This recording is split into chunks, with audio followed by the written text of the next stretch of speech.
What's up, y'all, and welcome back to Found Bytes, a game review series.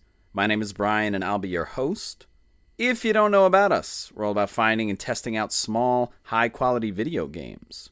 This is a podcast that aims to respect your time and money as a gamer and a consumer by sifting through storefronts and sales to find those gems that may be worth your precious resources. But enough about the show. Let's get into our next game.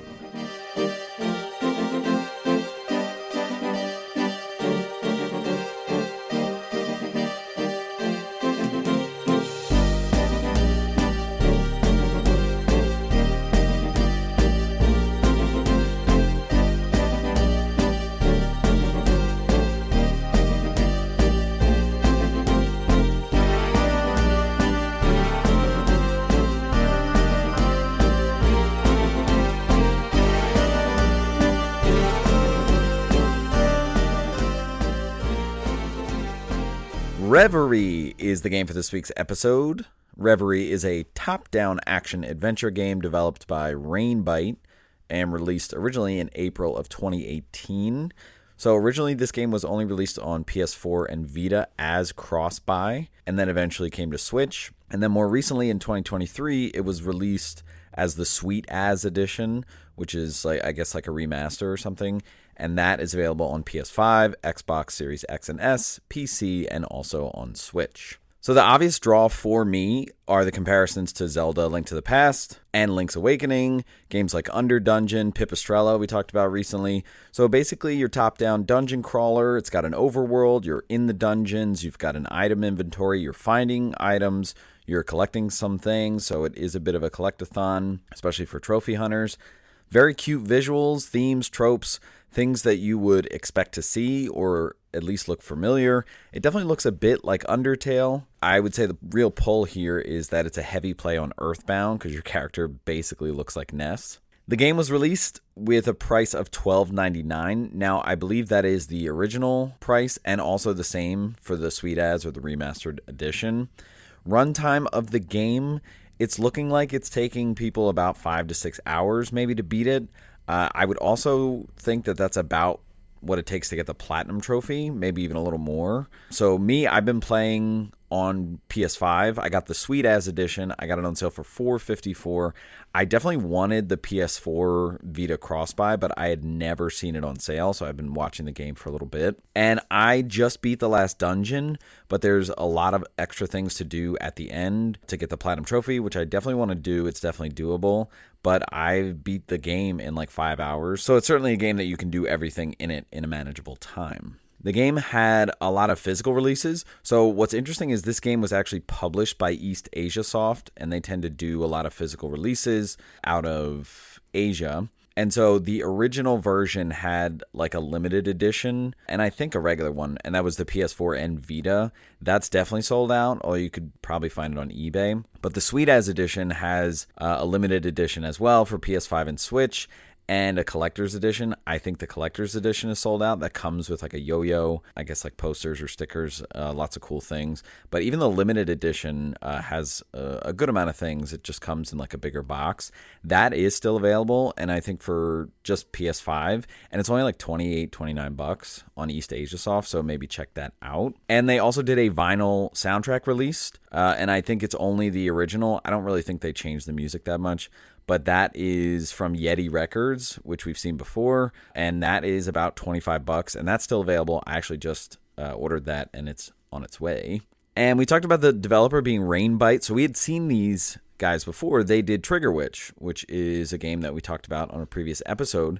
And I didn't know that actually before I bought it, so that was a really nice surprise. I think they're a small team out of like New Zealand. And the reason that I actually found this game is if you happen to follow Sandeep Rai, his Twitter or Etsy shop or whatever is Too Old for Games or Too Old for Gaming or something like that. But he does a lot of like books and stuff on PlayStation, on Vita. Right now he's currently doing the series of Retro PlayStation Magazine, sending out physical magazines. Really cool, really good stuff. They promote it a lot on Sacred Symbols. I am a big subscriber to this guy. He also does like modern game manuals for box games that don't have manuals anymore. So games like Bloodborne or Sekiro or Stellar Blade that he just did recently. So he has a lot of stuff about Vita.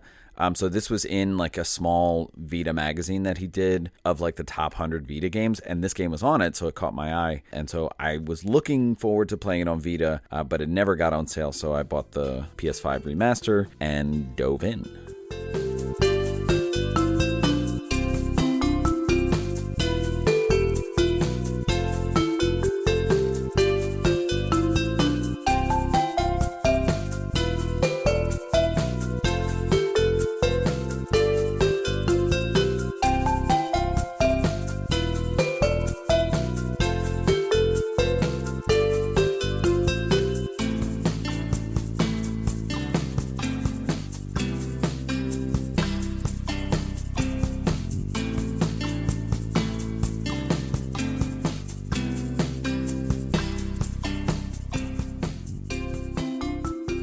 Let's talk gameplay for Reverie. It's a top-down-ish action-adventure game, so think of like Zelda, either original Zelda or Link to the Past or Link's Awakening. And so let's just go through some of the basics. So you can move yourself with the stick or the D-pad. Now what's interesting is I think on the Sweet As edition, up on the D-pad actually brings up like a weapon wheel or an item wheel. So it's funny because you can use the other three to actually move, but I went to move up and I just pulled up the D-pad.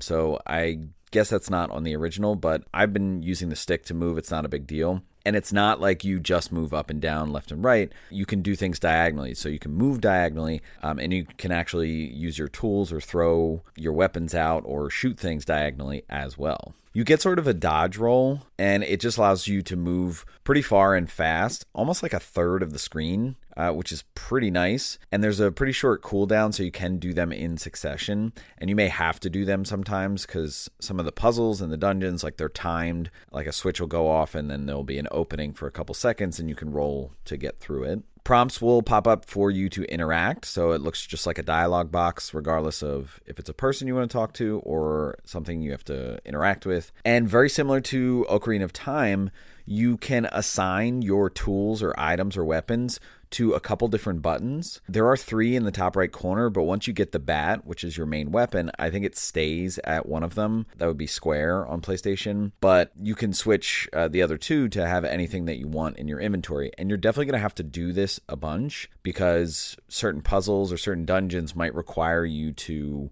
use multiple items, sometimes even in one puzzle sequence, so you have to kind of be quick about it. And like I said, you can pop up that item wheel on the Sweet As edition. I actually wound up not using the item wheel. I just found that if you hit L1, it goes right to the item menu. So it's just as easy, so I didn't really even pay that any mind. And like I said, once you get the bat, that's going to be like your number one weapon. So that's the basic thing that you're swiping, like your sword.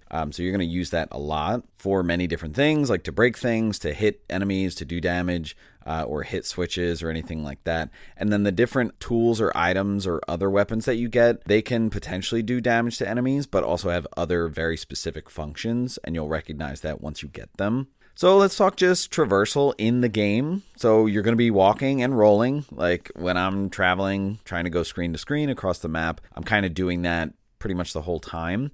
You will get sort of like a Pegasus shoe item at some point, which is, again, right out of Link to the Past, which is super nice if you're trying to traverse like all the way to the other side of the map. Although anytime that you run into anything, it'll stop. So it's not like Link to the Past where like he'll skirt to the side if you're, on an angle or a corner. And you'll be walking screen to screen. Again, very Zelda. Sometimes the screens will be bigger and it'll scroll with you, but when you go to the edge, it'll go to the next one.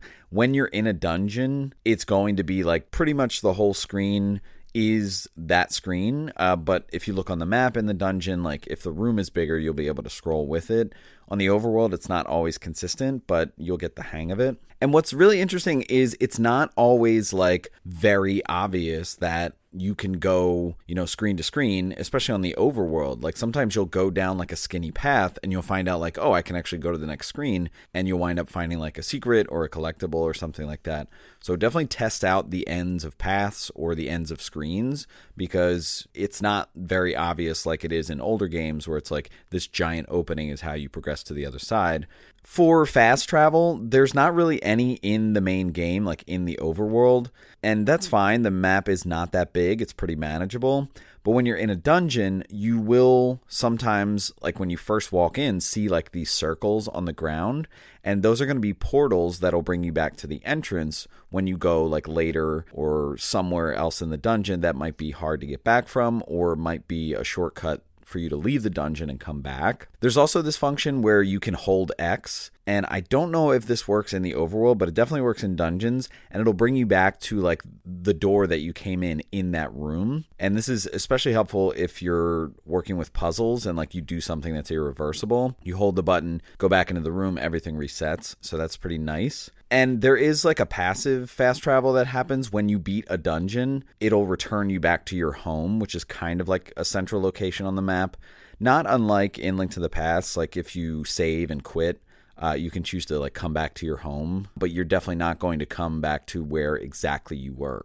And so let's talk just general progression and pacing of the game. So this is a dungeon crawler. There are 4 main dungeons, 5 total, and you're going to actually access this in linear order, which is nice. So it's a little different from something like Link to the Past or even Pipistrello, where you're given a couple options. When you move through this game and you don't know where to go, you just look at the map and there'll be one red X that's telling you like this is the next dungeon you need to go to. So it's pretty self-explanatory, nice and guiding there.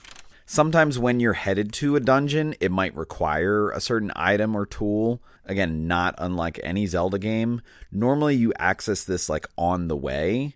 It's not like, oh, you have to, figure out how to get this random thing that you wouldn't know. It tends to be like, oh, you're going in that general direction. You're going to acquire this along the way, or you're going to talk to this person who have you go on this small quest, and then you'll get this item, and all of a sudden, oh, now I have the thing that I can get in the dungeon with. It's really interesting because I never felt as I was playing like I didn't know where to go, certainly not with the red X's on the map, but even if I needed something to get there, I just found that like I naturally found it. And so it's definitely a positive testament to the game. It's something that I didn't even think of, like, oh, where am I going to find that? I never had a moment like that. So I think it's a nice funneling technique for how the game works. And these are going to be pretty standard dungeons, puzzles, keys, enemies, hitting switches, getting the boss key, then going to the boss. You will get a map for the dungeon, but not like a compass or anything like that. And the map is pretty good about telling you like, oh, this will go down a floor or this will go up a floor. Like if you just look in the room, it'll have an up arrow or a down arrow to tell you like, hey, there's stairs down to the next level or up to the next level. And these puzzles have some good challenge. A couple moments I was like scratching my head a little bit with just logic puzzles, but it didn't take me too long. A lot of them are going to be the different items that you either acquire before the dungeon or in the dungeon, where it's like, oh, now this is going to help you rethink the way that you solve this or allow you to solve something like this, which you couldn't solve before if you saw a puzzle like this. I wouldn't say it's on the level of Animal Well, where like you can use a lot of different things different ways and the items have multiple functions, but I would say there are times where like you could use multiple items to like hit a switch or something like that from far away. Other types of puzzles that you're going to go through, like you're going to need to solve like timed puzzles, like where you have to hit a switch and then use the dash to run through something. You might have to shoot something from afar. So your different tools that have different ranges are going to come in handy there. Simple things like you just have to kill all the enemies in a room to unlock a door. You might have to stand on a switch or move blocks and push them on it for the switch to stay down so the gate stays open, things like that. Combat is obviously going to be a big thing because enemies are going to be everywhere, both on the overworld and in dungeons. And there's an auto respawn mechanic. So if you're on the overworld going screen to screen, kill enemies and you go back and then come back, they'll automatically repopulate. Same thing in the dungeons. And you're going to use your weapons or your tools to do damage or even to stun them. Some of your tools will be able to stun enemies. And if you run into enemies, if they touch you in any way, they will do damage to you. Enemies are going to be pretty varied. They'll have varied size, HP, speed that they move, the patterns that they move in.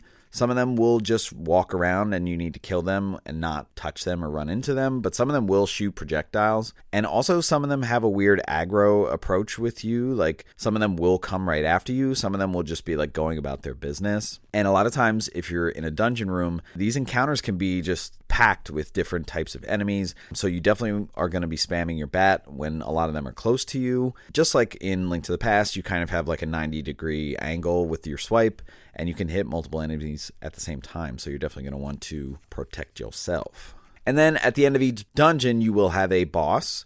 And so the bosses are pretty cool design and function, I would say, and they definitely vary. You're going to be in a large room with the boss. You're going to want to avoid them. If you've been given a special item or tool in that dungeon, you'll probably have to use it in that boss. Nothing monumental there. And so you might just be waiting for an opening or a vulnerability, but these are pretty standard, and they might have like other enemies, spawn in or something like that, which can be helpful because a lot of times they will give you either health or ammo. But aside from the dungeons and the combat, the game is really open to explore, and you're going to be doing this a lot between dungeons or even en route to dungeons. And this is where you'll find potentially extra items, a lot of the collectibles in this game, if you're hunting for trophies. And while you're out exploring to find extra items and collectibles, you might be finding them just in the overworld and need to use certain tools to access them. There will be a shop where you can potentially use currency that you find, currency that you collect from killing enemies or breaking boxes.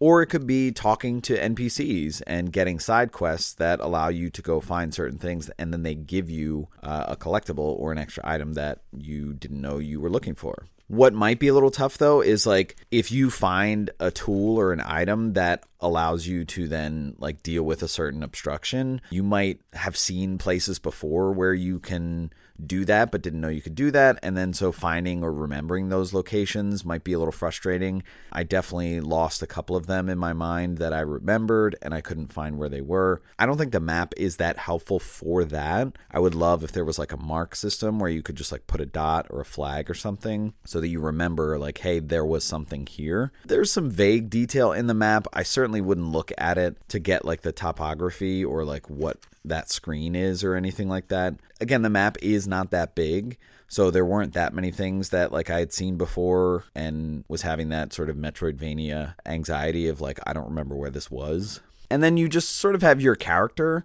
Like I said, you are going through dungeons, you're finding items, different tools, different weapons. You could be exploring and finding things that maybe aren't required but make things a little easier, like the Pegasus shoe. You're not going to go find like heart pieces, but every time you beat a boss, you'll get a max HP upgrade, so that's pretty standard, and I like that it doesn't really pack your HP. I don't really think you need it. In general, I don't think the game is that difficult. That's coming from me. I don't know what level of gamer you are, but if you've played like Link to the Past and you've beaten that, I think you would be more than fine with this game. But other than that, I think you can die. I never died, but your health can go down, and I think if you're in a dungeon, you would just go back to the beginning of the dungeon. I'm not sure what happens on the overworld, but anytime that you're out killing enemies, they could drop currency. They could drop health items, which are pizza slices, as well as if you're hitting boxes, they might have pizza slices in them. So I found that even if I was getting hit, I had access to a lot of just health recovery in general. And another point on the game is you can save it at any point and it'll save exactly where you are. That's for the Sweet As edition. I don't know if it's the same for the original version on PS4 and Vita, but I found that to be super nice, super helpful for accessibility.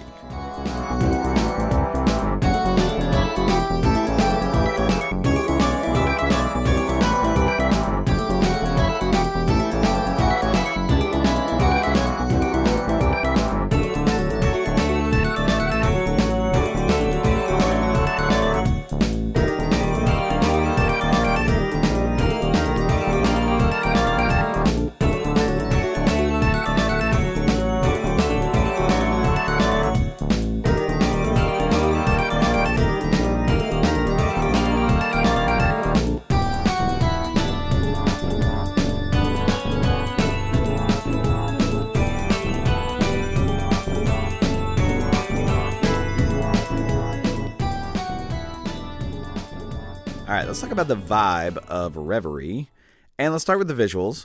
So it's a pretty simple game visually. It's pixelated, but they're blended. So you have like these solid shapes that are all one color. So it reminds me a lot of Undertale, but it's a little more outlined than Undertale. It's not like weird, like the floor extends through multiple rooms just in one color palette. It's a bit more realized and outlined, but definitely a lot of color and life. So similar to Pipistrello and the Cursed Yo-Yo, just a lot of color pop. The characters, very simple design. They have these dot eyes. Again, it's definitely trying to go for that Earthbound aesthetic, almost like on Game Boy. And then the environments, there's a nice biome contrast. So just the color palettes in general, when you go to different regions of the map, like you'll go to a lush forest that is green and trees and things like that. You'll go to the beach, the desert, so that sand, that sort of beige color there. You'll go up to like these mountains that kind of have like a red-brown, but almost like a purple tint, as if it was like lava or a volcano, which makes sense because you are on an island. And just things that you'll see, like any kind of water anywhere, it's bright blue. If there's lava like in a pool, it'll just be water but orange. The enemies, pretty simple. Things that you would see would be like rats, bees, birds. Most of these are like a darker color to contrast, although the bees have like the yellow pop or even the red pop. But most of the enemies are going to have like a dark navy blue, gray, or even brown kind of color palette. And they'll be kind of moving in patterns, walking around. So basically anytime you see something moving around that's not a person to interact with, it's probably an enemy. And indicators, nothing too crazy out here, but like getting hit. Anytime you get hit, your character will tint red briefly and they'll like vibrate almost uncomfortably just for a second. So, you know, even if you're playing with the sound off, like you'll see that visually. And just things in the environment, like the switches that you'll hit, like the knob at the top will change color if it's on a different side. Just to give you an idea, if you're looking at like two different switches. Something that's interesting is the camera will shift. If you like solve a puzzle or like kill all the enemies in a room and like a door opens, it'll zoom in on something, either where like a key drops from or just like on you. It's a little annoying though, because whenever that happens, and that happens a lot, especially in a dungeon, there's like an extra long wait for you to be able to move again, even after the camera zooms back out to normal. Like I found myself waiting like almost 2 seconds, and it doesn't seem like a lot, but it gets a little strange because like I'm pushing the joystick and like I'm waiting. But just things about like proximity, it's pretty true. Like your sword or bat being able to hit enemies, there's even a little leeway. Like sometimes you hit them like just out of reach, but I feel like proximity is pretty true, especially when you're placing items on the ground or moving blocks over a switch. They really get some leeway. Like they only need to be on a corner of it, and so there's not a lot of like visual annoyances with things like that. The audio in this game, great music, really love it. It's simple, but it's fun, upbeat, and when you're in dungeons, it's kind of creepy and tense. It reminds me of a lot of games. So both of the games that Pocket Trap did, like Pipistrello and Dodgeball Academia, a little bit of Stardew Valley, and a little bit of Bug Fables, which is kind of like a Paper Mario clone game that I really love. Really hearing a lot of combinations of those soundtracks that I do love. The OST is on vinyl, and like I said, I did buy it, so looking forward to that. The sound effects in this game are a bit helpful, not mandatory.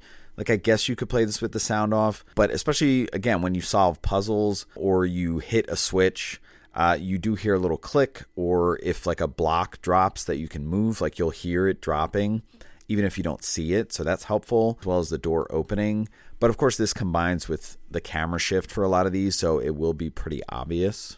And then finally, in terms of themes and setting, so obviously really Earthbound, going for Earthbound, at least visually. Like your main character is pretty much Ness. He's got the hat backwards, he's got the striped shirt, he's got a bat, he's got a yo-yo eventually that you'll get.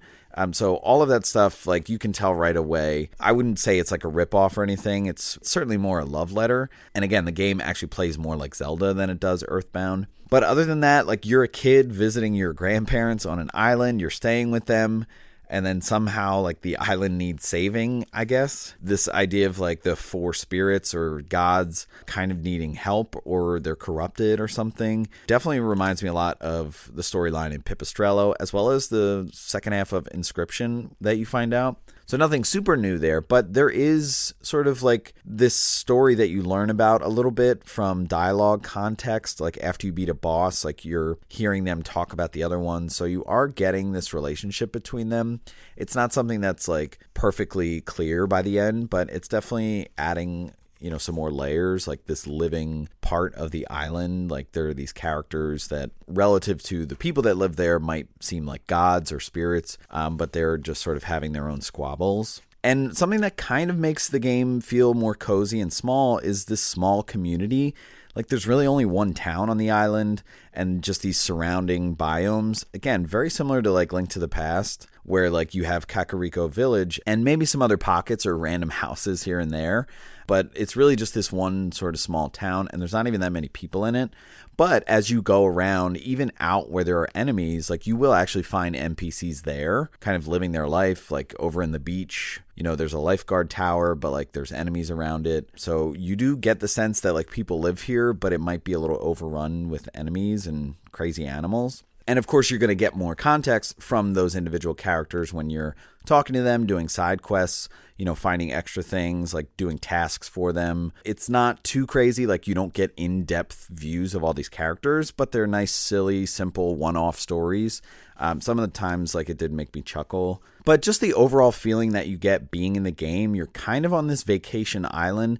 You're there to help out, but it is stress-free, I would say. Like this idea of saving the island is not super dire. Like everyone's not coming to you like we're all going to die or like save us. It's just like, hey, your grandpa's like, if you have time, check out this, maybe go on this adventure, but like we're just here kind of chilling.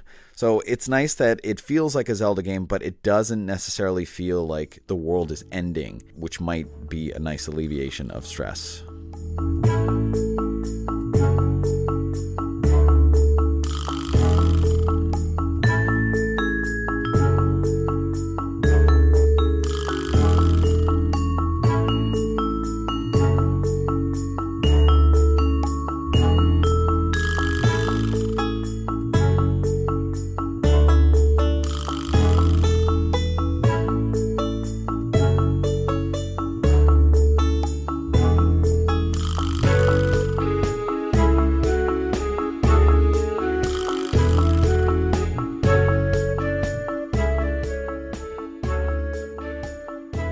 All right, let's wrap up the conversation about Reverie.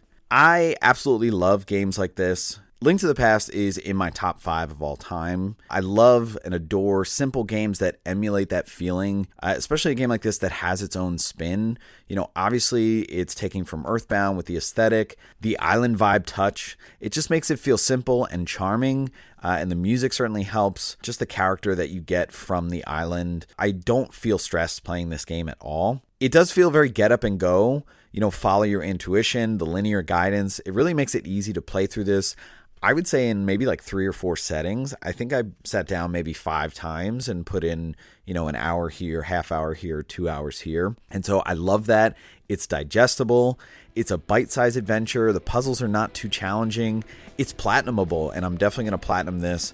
Although I did want to play it on Vita, maybe at some point in the future, I would buy the cross-buy version and then play it on Vita. I think it might be separate trophy lists. And then after you beat it, like I beat the last dungeon, there's a lot of extra things. Even an extra dungeon shows up for you to do, and you can go out and find all the collectibles. It really pulls you back in. There's a lot of extra things to do in this game, which is crazy because it is a small bite-sized experience. In terms of value, I think 13 is great. For an older game, it might deter some people, but I looked at some reviews here and there. I don't know if at the time this didn't get enough attention or wasn't rated very high, but finding it in Sandy Bry's magazine really kind of set me off. I would say the 13 is worth it if you're going to do the cross-buy on Vita, playing it on PS4 and Vita. Not sure the extent of the remaster, the Sweet As edition, and how different it might be. I got this for $4.50. That was an absolute steal. So maybe if you ever see it on sale, jump on it. But overall, it's a cute, charming love letter to games like Link to the Past, Earthbound, and honestly, it's a game that I feel like anyone could play and love. It's not too challenging, and so I highly recommend this game.